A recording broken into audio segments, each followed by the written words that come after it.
It is Christmas or Hanukkah or Kwanzaa weekend. It's the last weekend in December of the Gregorian calendar.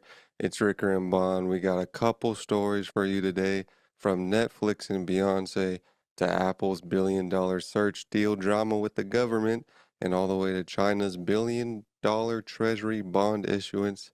It's Ricker and Bond. We're going to tell you what's going on in the businesses, in the markets, and in our hearts. Enjoy the episode. Ho, ho, ho, you little elves. It's Ricker and Bond. Sans Bond for this episode. He is currently working elves in the North Pole to the very core of their bones. It's a little bit of slave labor, but a lot of love labor. First story on this December chilly evening. I'm all scarfed up for cats on YouTube. I got a hoodie on. Don't say anything about it. Other chilly events that happened is we got a couple stories. Netflix, Apple, uh, what's driving Christmas consumer growth, perhaps.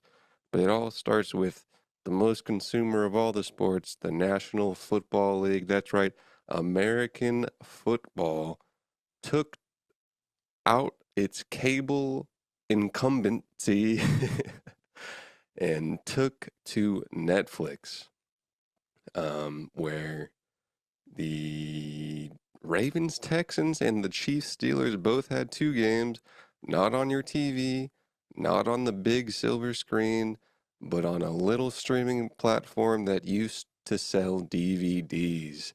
In the great migration away from small screens and nuclear families, as media goes towards a company that sold books and a company that sold DVDs now taking over sports, Netflix scored 24 million viewers in two of their NFL games each on its Christmas Day debut, going head to head with the American Basketball League of National Basketball Association, who is known for doing the Christmas Day sports spectaculars, spectacles.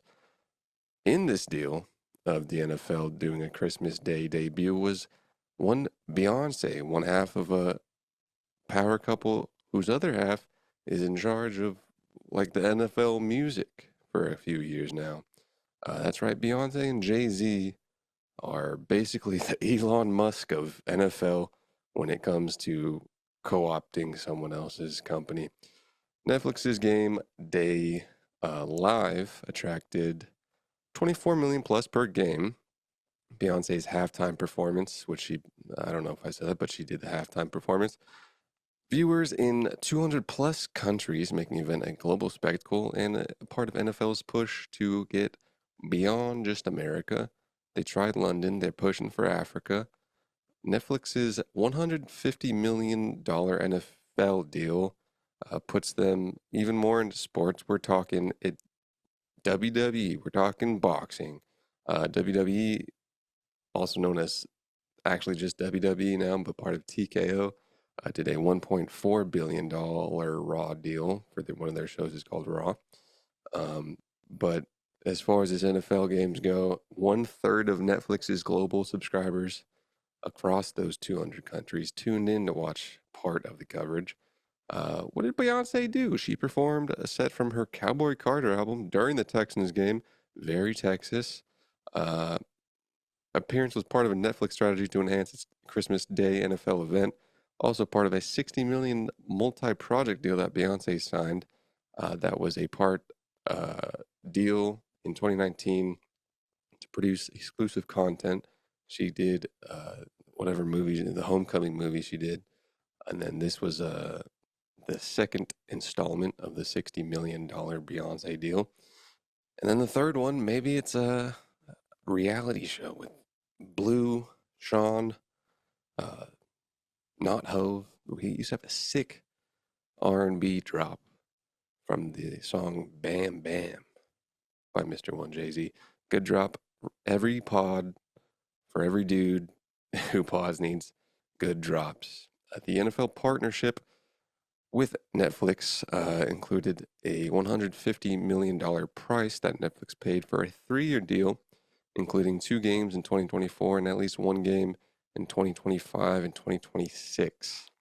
Netflix's live debut proceeded without major technical glitches that you might have seen in another Netflix spectacle with the Jake Paul and Mike Tyson fight. Rest in peace to everybody's childhood that watched Mike Tyson just completely captivate all audiences in boxing, and now put on probably a fake fight with a YouTuber who captivated boxing. It was limited access for non-subscribers. People on social media didn't like that. Um, Across those 200 countries, NFL's been doing stuff in like London and Munich, Brazil, which also goes with Netflix hand in hand, trying to do growthy things. Um, Comparatively with Peacock of NBC, Peacock's exclusive December 23rd game in 2023 drew 10 million viewers, significantly fewer than Netflix's stats of 24.3. So that's about, I don't want to scare you math heads away, but that's about double. Um, that's it for Netflix. They took over Raw, which is big for me because I like wrestling. I don't watch it live. Well, am I insane? But the longest running, I forget the lexicon they use, but the longest TV show, I think concurrently, like back every week, was Raw. That's leaving TV and going on to Netflix now. It was on Peacock a little bit. Um, but that's freaking huge. That deal, like I said, 1.4 billion over 5 years was Raw's previous deal with the USA, and then the new one that Raw did with Netflix, or WWE did with Netflix, is 1.4 billion, or is that Netflix? Unsure, but somewhere around the billion mark for a handful of years is what Raw is currently valued at for this market. And then Jake Paul did over 2 million pay-per-view purchases for Netflix, despite absolutely dropping the ball on what could have been a very momentous occasion, and was. But so you got your Thursday NFL games on Amazon Prime. Netflix, I just saw, also has like little games you play like YouTube does. You watch your Jake Paul fight Mike Tyson, you watch Raw on Netflix. It's the era of TV, if not rapidly declining, has already ended. If you got a shift going to Amazon Prime and Netflix already, everyone got a phone in their hand. I'm sure a lot of people have smart TVs, and a lot of those smart TVs, you grab a smart TV, you start watching things you never watch. And if you're searching for tampons on Amazon and you're a guy, because you're probably the demographic that's watching NFL, but you're buying tampons. I don't know what's up with that. Maybe you have you got a supply girlfriend. She doesn't have a phone. She's been off her phone since 2018. I don't know, weird stuff, dude. But you'd click that NFL on Amazon Prime Video, just known as Prime Video. U.S. Christmas and Christmas globally, I guess. But Christmas was yesterday at the time of this recording, and 2 days by the time you hear it, unless I upload quickly and you hear it and you're on the West Coast. Christmas happened, and I was wondering, with the push of a unnamed co-producer, what kind of sales does Christmas bring in? We're talking consumerism, we're talking USA, NFL, consumerism, Christmas, consumerism, uh, at least a wrapped veil of consumerism. Christmas, one of the largest economic stimuli for a lot of people, a lot of nations, and a lot of retail stores that are probably online. E-commerce sales experienced a significant rise in the Christmas sales, a 6.7% increase compared to the previous year of 2023. Total holiday retail sales in the U.S. Were forecasted for 973 billion U.S. dollars, which was a 4.8 increase compared to 929 billion in 2023. So it's going up, although this kind of might be just more inflated prices as well. But e-commerce, promotional events like Black Friday, Cyber Monday, uh, hiked up increase for people buying stuff around Christmas. This data that I think Statista provided, like Batista, but stats, does exclude fuel, food, and drinking. I'm sure drinking establishments, alcohol that is, probably see much of a spike in this time of the year. Despite growth, high prices due to inflation may influence purchasing decisions and the overall composition of holiday spending. Total retail sales. Um, In-store sales, physical retail locations, that is, did see growth as well. In-store sales rising by 2.9%, indicating some sustained interest in the consumer base and traditional shopping experiences. I usually don't get my family anything. The day before you go out, I did get. Uh, I like heartfelt ornaments is what I bring to the table of this family of presents. Got my parent a ornament from Encanto. I thought it was a ornament that was based on Coco, both Latin movies. Encanto apparently about Colombia and a magic house. Maribel didn't have powers, and she was the only one. Um, so I got that and some flowers. What did you get? Leave a comment down below or on Instagram, Ricker and Bond. That's RICKERANDBON. Apparel sales grew by 3.6. Electronics grew by 3.7, which had a decline last year in 2023. And jewelry saw a 4% rise in sales, indicating strong consumer interest in such a category. Higher income households, particularly those earning over $100,000 annually, were the primary drivers of increased spending during the holiday season. If you look at a chart from 2014 to 2024, which for you math geeks is 10 years, you see a up and to the right as every conveyor of consumers wants to see. Speaking of consumers, it's Apple. You're on their products. I think we can actually see those who are on Ricker and Bond earwaves what product you use. But the big old Apple, the big old Steve Jobs, the big old Tim Cook, Apple is under antitrust along with Google. It was Google, right?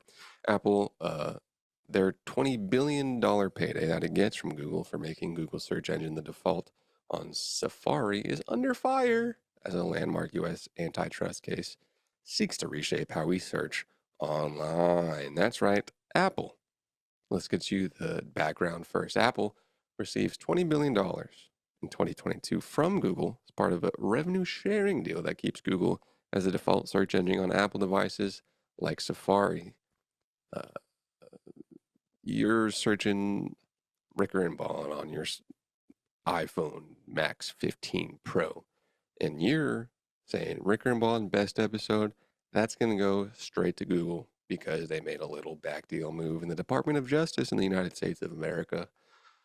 God's chosen country. Just kidding. Canada, as we all know, is God's chosen country. Um, has asked to participate in the Department of Justice trial against Google, arguing that Google can no longer adequately defend its mutual agreements given the scale of DOJ's proposed actions. The Department of Justice is seeking drastic measures against Google, including potentially selling off its Chrome browser and Android operating system to promote fair competition in the search market. Um, Apple has asked to participate in the Department of Justice trial against Google, arguing that Google can no longer adequately defend its mutual agreements given the scale of DOJ's proposed actions. Ah, I see. So as I read this back to myself, Apple is in an agreement with Google. It got $20 billion 2 years ago to make Google the default search engine. And as the Department of Justice is breaking down its hammer on Google, it's like Apple's, hey, if you're going to do all that, then you probably are making it harder on Google to give us that money probably that we give it to make it the default search engine. Apple's position while stepping in to protect its lucrative revenue sharing deal, Apple clarified that it has no plans to create its own search engine regardless of the trial's outcome. Google's response offered to modify its default agreements with partners like Apple, but it refuses to end revenue sharing arrangements entirely. The company intends to appeal the monopoly ruling from August 2024. Trial set for April 2025, with Apple planning to call witnesses to safeguard its interest. I will say, the stuff I wrote down made me think that Apple was in its own antitrust. Oh, it's pay. Okay, so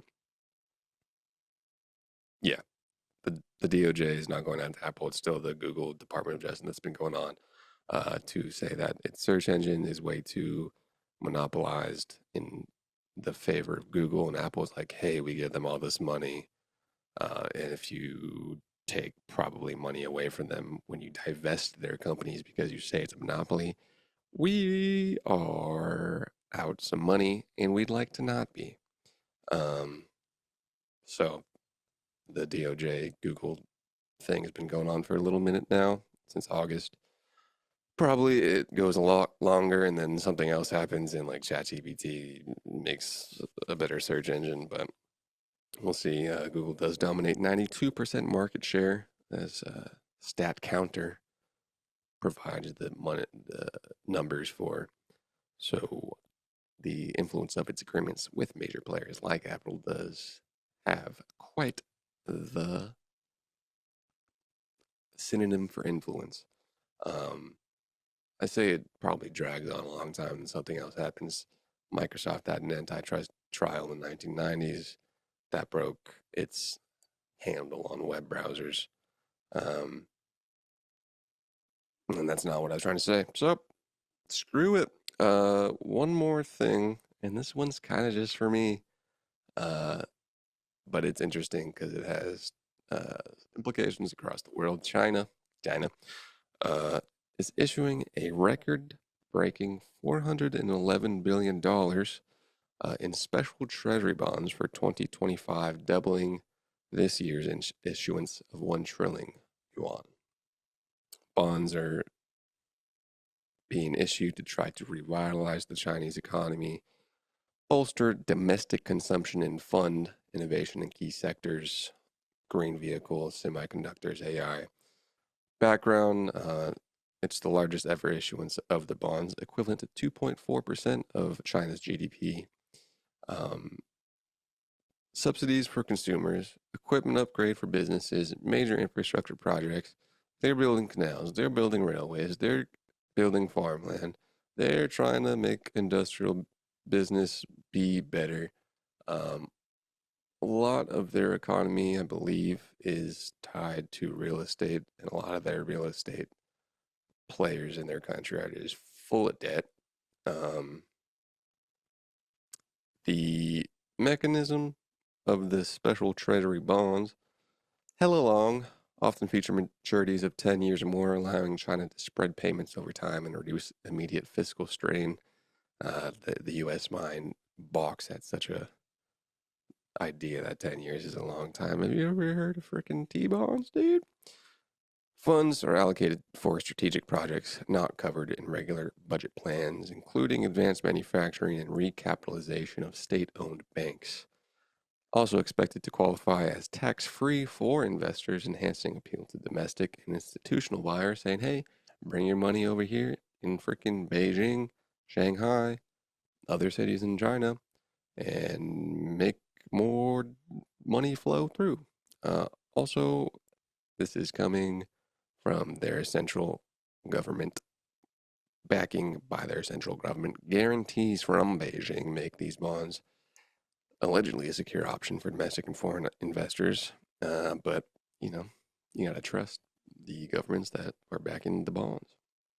Key sectors, manufacturing, trying to give 1 trillion to support industries like EV, aka electric vehicles, robotics, semiconductors, renewable energy, infrastructure development, national strategies including transportation, agricultural modernization, and recapitalization of state-owned banks that is trying to address shrinking margins, rising bad loans, and economic uncertainty. Um, Chinese cats might have tariffs cloud upon them, possibly past 60%, forcing Beijing to focus on more domestic things, a little bit of deglobalization, if you will. There's a poverty crisis, don't know about it. Weak consumer demand, sure. Local government debt, weigh heavily on recovery efforts. Historically, 2024 had 1 trillion yuan focused on national projects. That is compared to 1.55 trillion yuan in '07, but that was 5.7% of the GDP. I think last year it might have been 1% of the GDP. But in 2025, it will be the 2.4% of their gross domestic product. Um, yeah, they extraordinary fiscal tool. The 10 and 30-year treasury yields increased slightly in China following the announcement. Pro-growth measure. Similar mechanisms have been deployed by developed economies during financial crises. U.S. stimulus bonds in '08. Maybe some COVID bond stimulus. Not sure if COVID had similar bond mechanisms. Maybe treasury buying stuff in the bond market. China's approach focused on future-oriented investments, very ChatGPT. Mr. Jinping aimed for 5% GDP growth in 2025. So China issuing bonds in the tune of $411 billion, aka 3 trillion yuan. Try to steer economic recovery. It's GDP I had written down somewhere else, but it had slowed a little bit. Growth not as fast, not as growthy, and seems like a lot of the countries in the world are kind of facing a similar situation. A little bit of deglobalization, a little less growth, um, and they're trying to get some domestic money flowing. But while there is I was writing a piece. I watch some TV shows lately, which I usually don't do. I watched one episode of Criminal Minds and the new series of Dexter called Original Sin. I also watched the full episode of the first episode of Dexter today. And I watched Dexter in the past, didn't see the first few seasons, didn't see the last few seasons. But you hop around. On the Criminal Mind episode, it was a recurring villain female character that killed dudes. And she had, in Criminal Minds, they focus on serial killers and they do like the psychology. I forget the term they use, but this lady had an external, very explicit on the outside. There was a a reason for her doing stuff that she wants people to know, and a reason for her doing stuff that is not known by the public because that's her actual motive.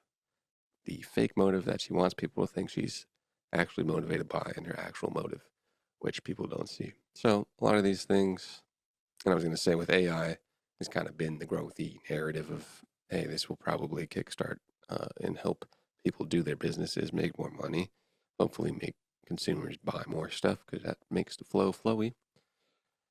But while AI is the external motive, maybe there's an internal motive for countries, for big funds of countries, and for big money flowers that people don't know about.